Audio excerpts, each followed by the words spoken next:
Kasih karunia dan damai sejahtera bagimu dari Allah Bapa kita dan Kristus Yesus menyertai kamu. Amin. Bapak, Ibu, dan Saudara yang dikasihi Tuhan Yesus Kristus, firman Tuhan bagi kita dalam ibadah pertangyangan keluarga pada malam hari ini tertulis dalam kitab Yehezkiel pasal 2 ayat 1 sampai ayat 5 demikian. Firman-Nya kepadaku, hai anak manusia, bangunlah dan berdiri, karena aku hendak berbicara dengan engkau. Sementara ia berbicara dengan aku, kembalilah rohku ke dalam aku dan ditegakkannya aku. Kemudian aku mendengar dia yang berbicara dengan aku. Firman-Nya kepadaku, hai anak manusia, aku mengutus engkau kepada orang Israel, kepada bangsa pemberontak yang telah memberontak melawan aku. Mereka dan nenek moyang mereka telah mendurhaka terhadap aku sampai hari ini juga. Kepada keturunan inilah yang keras kepala dan tegar hati, aku mengutus engkau dan harus kau katakan kepada mereka, beginilah firman Tuhan Allah. Dan baik mereka mendengarkan atau tidak, sebab mereka adalah kaum pemberontak, mereka akan mengetahui bahwa seorang nabi ada di tengah-tengah mereka. Demikian firman Tuhan. Bapak, Ibu, dan saudara-saudari yang dikasihi Tuhan Yesus, dipanggil untuk pekerjaan yang kita senangi, untuk pekerjaan yang kita suka, dan untuk pekerjaan yang sudah kita damba-dambakan, yang kita inginkan dan yang kita mau dalam kehidupan kita, itu adalah persoalan yang biasa. Dan setiap orang dipanggil bekerja di tempat di mana yang dia dambakan dan inginkan. Saya mau katakan semua orang pasti bersedia. Berada pada zona yang nyaman, pekerjaan yang dikehendaki, tempat yang sudah dia idam-idamkan, itu adalah hal yang lumrah dan biasa. Tapi bagaimana jika kita dipanggil kepada pekerjaan yang begitu sulit, yang tidak berada pada zona nyaman kita, dan kalau bisa kita katakan di situ kita akan menghadapi banyak tantangan pergumulan dalam pekerjaan kita. Pertanyaannya, apakah semua bersedia dan semua orang mau untuk pekerjaan dan panggilan yang seperti itu, walau dia sudah tahu bahwa apa yang dia lakukan, bahwa tempat dia bekerja, tempat di mana dia dipanggil, dia akan menghadapi banyak pergumulan dan kondisi kehidupan yang akan dialaminya. Tentu di hal yang kedua ini tidak semua orang mau, tidak semua orang bersedia. Dan bahkan kita katakan akan banyak orang yang memilih dalih, yang memilih banyak alasan supaya dia tidak melakukan pekerjaan itu, supaya dia tidak melakukan panggilan itu, supaya dia tidak melakukan apa yang tidak dia senangi dan tidak dia sukai. Demikianlah firman yang kita dengarkan pada malam hari ini, di mana firman ini tentang pemanggilan Yehezkiel dari tengah-tengah bangsa Israel untuk menyampaikan firman Tuhan dan memberitahukan bahwa janji Tuhan tetap kepada bangsa Israel. Walaupun mereka di tengah kondisi pembuangan, mereka harus kembali dan mengingat status mereka sebagai umat pilihan Tuhan. Mereka harus mengingat bahwa mereka adalah bangsa yang dipilih oleh Tuhan dan mereka harus menghidupi panggilan sebagai umat pilihan itu. Maka pembuangan bangsa Israel ke Babel itu adalah karena pemberontakan mereka, karena kedurhakaan mereka, karena sikap keras kepala mereka dan tegar hati mereka. Harusnya pembuangan itu menjadi sekolah bagi mereka, pendidikan bagi mereka. Harusnya tempat bagi mereka untuk menyadarkan diri, supaya mereka tidak melakukan dosa pelanggaran, serta tidak melawan Allah lagi. Sebab mereka sudah mendukakan hati Tuhan. Maka pembuangan bagian dari mereka untuk menyadarkan mereka, menginsafkan mereka, dan memahami kesalahan mereka di tanah pembuangan itu. Tapi alih-alih untuk sadar, Bapak Ibu, dalam firman ini mereka, bangsa Israel, umat pilihan itu justru semakin menjadi-jadi dan bahkan mereka semakin melakukan dosa dan ikut-ikutan menyembah ilah orang Babel. Siapakah yang tidak berduka, siapakah yang tidak sakit hatinya jika Allah sudah mengarahkan umat itu untuk percaya, namun mereka tetap ikut-ikutan bahkan berbalik untuk menyembah ilah orang Babel. Maka untuk itulah Yehezkiel dipanggil oleh Tuhan. Ketika Yehezkiel dipanggil oleh Tuhan dengan sebutan, "Hai engkau anak manusia." Artinya adalah Yehezkiel dipanggil dari antara umat itu sendiri. Dia adalah anak manusia, dia adalah orang biasa yang tentunya punya kelemahan, punya keterbatasan, punya kekurangan, tetapi dipanggil oleh Allah untuk menyatakan misi Allah, untuk menyatakan firman Allah, kehendak Allah dan maksud Allah kepada bangsa Israel. Maka Yehezkiel yang disebut dengan anak manusia itu dipanggil untuk menyatakan penghiburan, untuk memberikan nasihat, peringatan dan memberitahukan tentang penyertaan Tuhan dalam kehidupan mereka. Walaupun umat itu dalam kondisi pembuangan di tanah Babel, bahwa penyertaan Tuhan, janji Tuhan tidak akan pernah ingkar dalam kehidupan mereka. Karena itu Allah tahu, Allah melihat keterbatasan Yehezkiel. Maka sebelum Allah mengutus Yehezkiel untuk misi yang besar itu, untuk tugas menjadi penyambung lidah Allah, maka Allah terlebih dahulu memperlengkapi dan memberi kekuatan untuk Yehezkiel menyampaikan firman Tuhan kepada bangsa Israel. Allah tidak mengutus begitu saja tanpa mempersiapkan terlebih dahulu, tetapi Tuhan mempersiapkan dan mengutus serta memperlengkapi Yehezkiel dengan berbagai-bagai kecakapan, dengan berbagai-bagai talenta, dengan berbagai apa yang akan dia sampaikan. Jadi sebenarnya Yehezkiel yang adalah anak manusia itu hanya mau dan siap untuk bersedia melakukan tugas itu.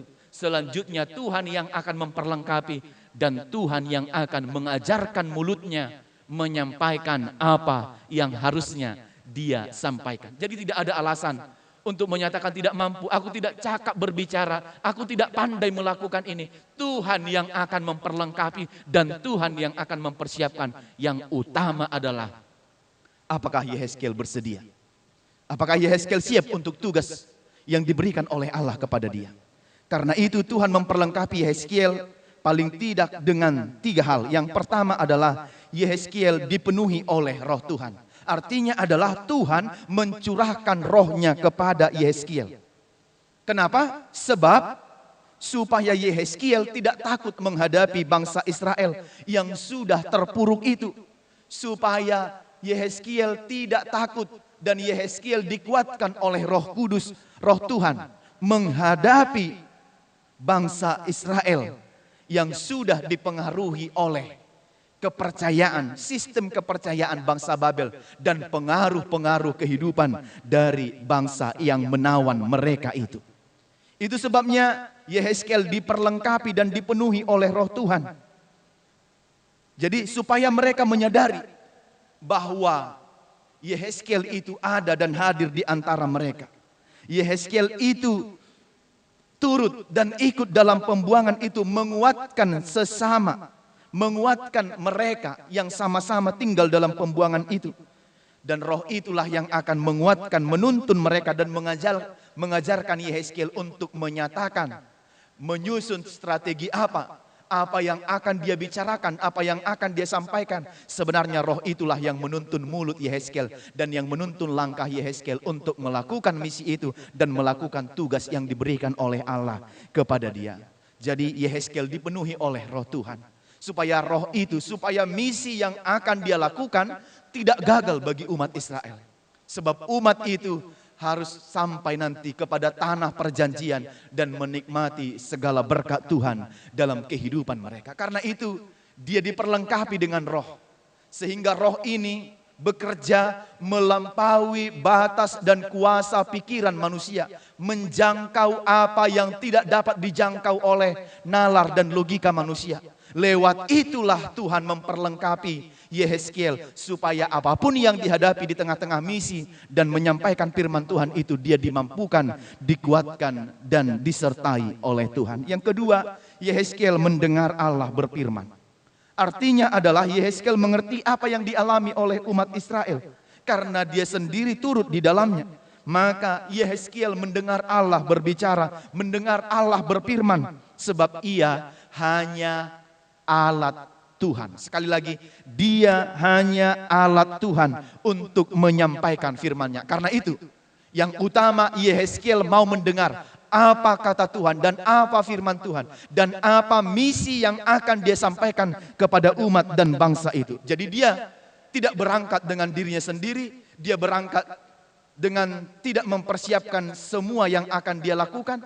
Dia berangkat bukan untuk menyampaikan apa yang dia sampaikan, tetapi apa yang mau Tuhan sampaikan kepada umat itu. Maka Tuhan Allah menguatkan Yehezkiel, menyampaikan apa yang seharusnya dia sampaikan, dan apa yang harus dihadapi dan dialami oleh Yehezkiel sebagai hamba Tuhan. Tidak akan selalu mudah. Tidak akan seperti jalan tol yang bebas hambatan tanpa rintangan apapun. Maka yang utama adalah Yehezkiel mau mendengar Tuhan. Dia tidak mengandalkan dirinya, mengandalkan pikirannya, mengandalkan ototnya, dan mengandalkan kemampuannya. Karena dia tahu dia hanya alat, dia hanya suruhan. Yang menjadi tuan atas semua itu adalah Tuhan. Maka dia harus tunduk kepada Tuhan yang telah mengutus dia. Maka dia mendengar, dia tidak menolak. Dan dia mau bersedia melakukan pengutusan Tuhan. Dia baik-baik mendengar apa kata Tuhan. Jelas dia akan menyampaikan firman itu kepada orang yang keras kepala dan tegar hati. Tetapi Yehezkiel tidak menolak dan bahkan dia tidak ragu-ragu. Dia mendengar dan dia bersedia melakukan tugas dan tanggung jawab yang diberikan oleh Allah kepadanya. Yehezkiel tahu karakter apa yang harus dia hadapi. Tapi dia tidak menolak. Dia melakukan, dia mendengar. Sampaikan saja firman Tuhan, supaya mereka tahu bahwa di antara mereka ada nabi, ada utusan Tuhan. Artinya adalah supaya umat Israel tahu kalau Yehezkiel hadir di situ sebagai nabi dan utusan Tuhan. Berarti Tuhan juga ada dan hadir di antara mereka. Jadi mereka tidak boleh pesimis atas kehidupan ini. Mereka tidak boleh berpikir bahwa akhir kehidupan mereka hanya sejauh pembuangan itu. Mereka harus ingat, ketika nabi itu ada, berarti Tuhan hadir di situ, memperhatikan mereka, memperhatikan penderitaannya, dan memperhatikan pergumulan serta kerinduan-kerinduan mereka. Karena itu, mereka harus memberikan dirinya kepada Tuhan dan senantiasa percaya kepada Tuhan. Yang ketiga, Yehezkiel diutus Tuhan kepada bangsa yang tegar tengkuk itu, yang melakukan, yang berlawanan kepada Tuhan. Jelas kepada Yehezkiel diberitahukan bagaimana sifat karakter dan apa yang harus diubah oleh Yehezkiel terhadap bangsa itu. Yang pertama adalah bangsa yang tegar hati, keras hatinya. Yang kalau batu zaman ini pun sudah dengan mudah dengan tetesan zat yang bisa seketika itu melebur. Tetapi hati bangsa Israel itu benar-benar sudah sangat tegar hati. Susah dibilangin dan tidak mudah untuk berubah dari sikap mereka yang sudah jahat itu. Yang kedua, bangsa yang tidak konsisten. Tuhan tahu sejak dulu, sejak dari nenek moyang mereka, mereka adalah bangsa yang tidak konsisten, yang mudah berbalik dari Allah Israel kepada ilah-ilah lain. Yang dengan gampang, sekedip mata, sebentar saja mereka mau berubah dari kepercayaan mereka. Yang ketiga adalah tidak setia pada janji. Mereka adalah orang-orang yang mudah ingkar terhadap janji mereka. Hari ini ya, besok tidak. Besok ya, lusanya dan kemudian hari sudah tidak mengingat janji mereka. Yang keempat yang harus dirubah oleh Yehezkiel adalah kekeras kepalaan mereka dan kejahatan mereka. Maka Tuhan katakan inilah yang harus dirubah. Keras kepalanya mereka yang hanya mengandalkan otot pikiran dan apa yang mereka pikirkan. Maka Yehezkiel diminta untuk menyampaikan firman Tuhan supaya mereka mau mendengar suara Tuhan. Maka Yehezkiel harus siap dengan kondisi yang seperti itu. Sebenarnya yang lebih sulit kita pikirkan, Allah sendiri yang menyampaikan firman-Nya tidak diperdulikan oleh bangsa Israel. Apalagi Yehezkiel yang hanya utusan Tuhan. Tapi Tuhan sudah memberikan rohnya. Tuhan memberikan kuasanya.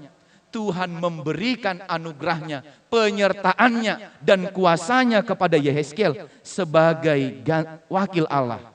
Untuk menyampaikan kepada umat Allah supaya mereka berbalik dan bertobat kembali kepada jalan yang benar. Supaya mereka tidak melakukan dosa lagi, agar mereka dapat lepas selamat dari pembuangan yang ada di Babilonia itu.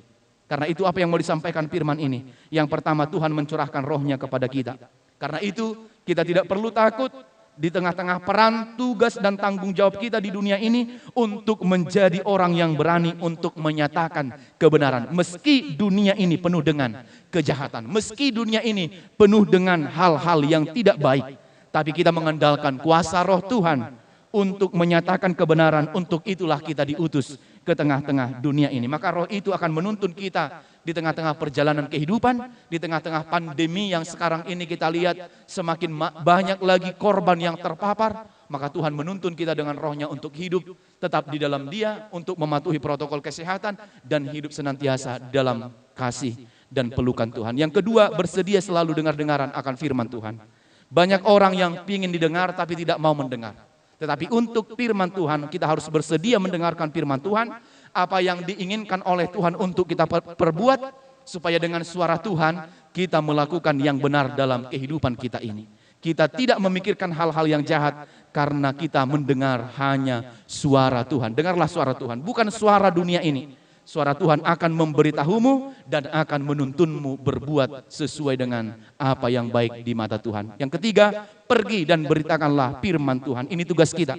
Banyak tantangan, rintangan, pergumulan. Tapi kalau kita mau, Tuhan akan menolong kita. Tuhan akan memperlengkapi kita. Dan kita harus siap. Baik atau tidak baik waktunya, kita harus menyampaikan kebenaran. Walau harus dibenci oleh orang lain, tetapi kebenaran itu, firman itu harus tetap dinyatakan kepada semua orang. Walau dunia ini membenci kita, tetapi jangan sampai Tuhan membenci kita.